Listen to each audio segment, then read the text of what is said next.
Today, I will briefly discuss the evolution of local government in Malaysia. Historically, local councils in Malaysia were elected, giving citizens direct power to choose their representative. For example, Georgetown in Penang held municipal elections as early as 1956, and other towns like Ipoh and Malacca also had elected councils in the early 1960s. However, in 1965, during the Indonesia-Malaysia confrontation, local government elections were suspended and later permanently abolished under the Local Government Act 1976. Since then, councillors, mayors, and council presidents are appointed by state authorities rather than elected by residents. This shift changed local governance from a participatory system to a top-down model. Critics argue it reduced transparency, public participation, and accountability, while proponents claim it ensures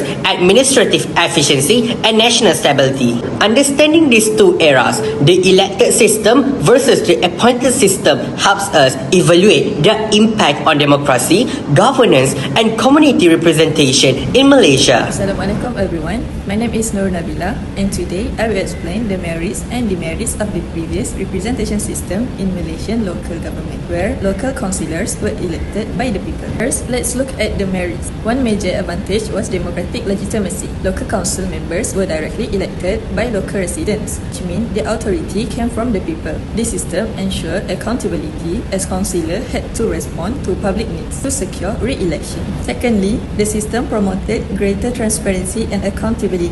Regular election allow voters to evaluate the performance of their councillors. As a result, elected representatives were encouraged to act ethically and manage public funds responsibly. Another merit was better representation of local needs. Elected councillors usually had strong ties to their communities and good local knowledge. It helped them to respond more effectively to issues such as infrastructure development, public health, and local services. Lastly, the system enhanced civic participation. Election campaigns and local discussion encourage public involvement, increase political awareness, and strengthen grassroots democracy. However, despite these benefits, there were also several demerits. Firstly, the system involved high financial and administrative costs. Conducting local election requires significant funding and manpower, which placed a heavy burden on both state and local government budget. Secondly, there was excessive politicization. National party politics often overshadow local governance issues, sometimes led to conflict between state governments and local council, affecting effective decision making. Another drawback was administrative instability. Frequent leadership changes disrupted long-term planning and resulted in inconsistent policy and project implementation. Finally, there was a risk of communal conflicts and patronage. Occasionally, it intensified ethnic tension and encouraged clientelism, leading to unequal distribution of resources. In conclusion, while the previous representation system strengthened democracy, accountability, and public participation, it also faced challenges related to cost, political interference, and administrative stability. Thank you. Assalamualaikum. My name is FATIHAH binti KHAIRUZAMMAN, and I will present about merits and demerits of current representation in local government. Firstly, the current appointed system improves administrative efficiency in Malaysian local government. The system creates a clear hierarchy under the Local Government Act 1976, which help reduce confusion in authority. As a result, services such as license, waste management, and urban planning can be carried out more smoothly and consistently. Secondly, this system allows better alignment with state government objectives. Since councillors are appointed by the state, local policies and development plans can be implemented in line with state priorities. This helps improve coordination between local authorities and state agencies. Thirdly, the appointed system allows the inclusion of professionals and representatives from NGOs. This brings technical expertise, professional knowledge, knowledge and community perspective into local decision making. As a result, policies can be more practical and responsive to public needs. Lastly, the system provides policy stability because councillors are not affected by election cycles.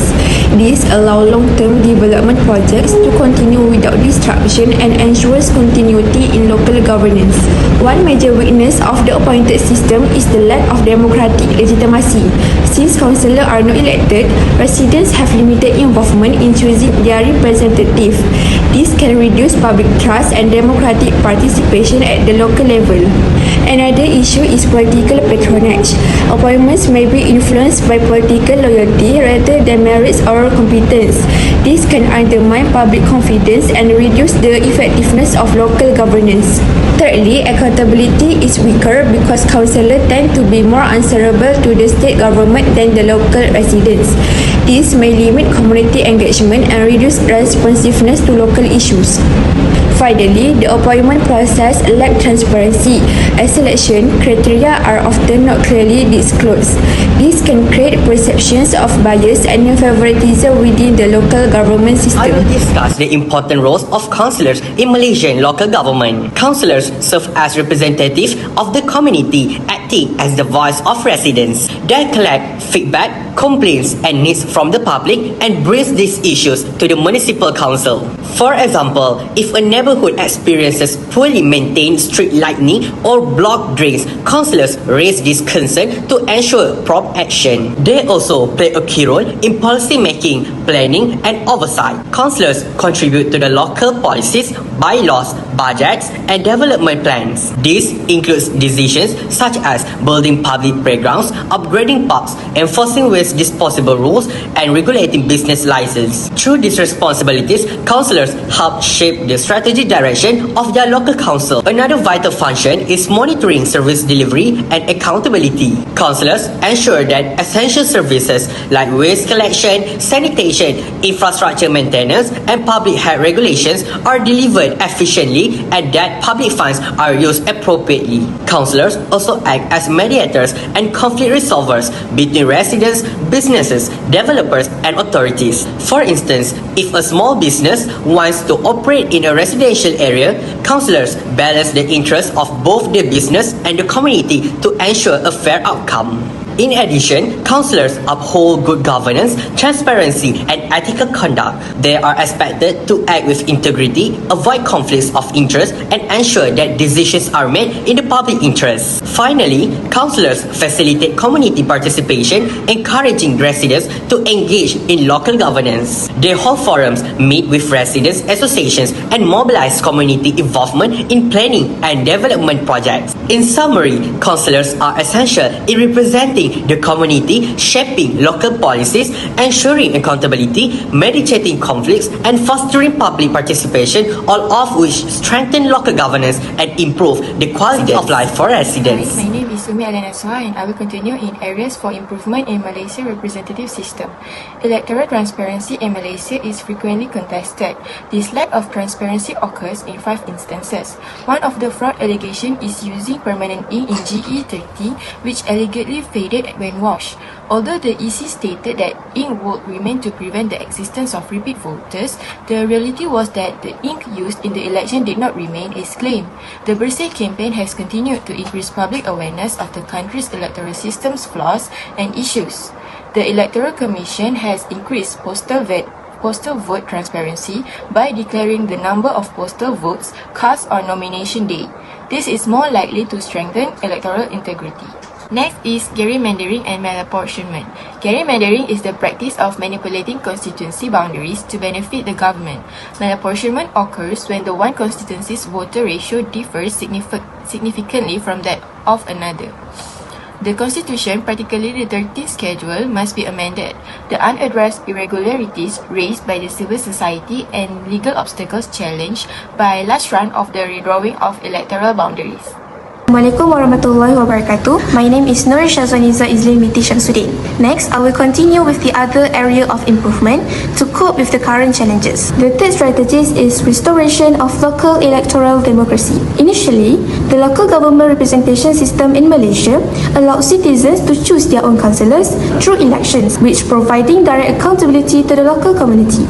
But this method was abolished in 1965 and has replaced with appointments by the state government, which causing public concern over weakened accountability and the relationship between people and the local representative. The absence of local elections tends to reduce councillors' motivation to prioritize citizens because they are more concerned about political appointments that can be revoked at any time, making the restoration of local democratic mechanism an urgent need to ensure that PBT truly represents the people. This approach benefits rural areas such as Gamat Johor, where directly elected representatives would have more better understanding local needs and community problems such as blocked drains, road damage and malfunctioning street lights, as supported by Johnston in 1974. Restoring local democracy also strengthens councillors' legitimacy, improve the quality of policies and services through greater transparency, restores public trust and ultimately strengthens national harmony and well-being. Last but not least, enhancing the professionalism and competence of councillors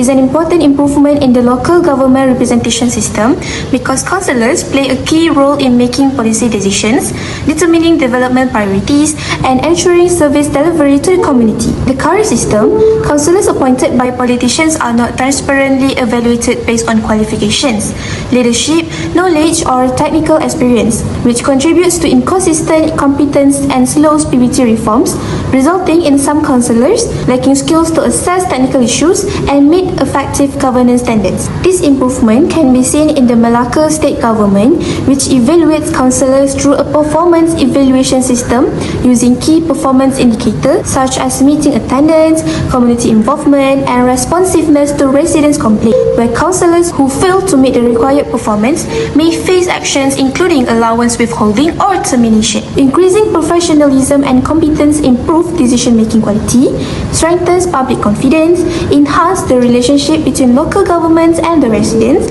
and encourage effective public participation and supports the development of a modern, efficient, responsive, and integrity-based local government. That's all from me. Bye-bye. In conclusion, Malaysia's local government representation system reflects a tension between democratic participation and administrative efficiency.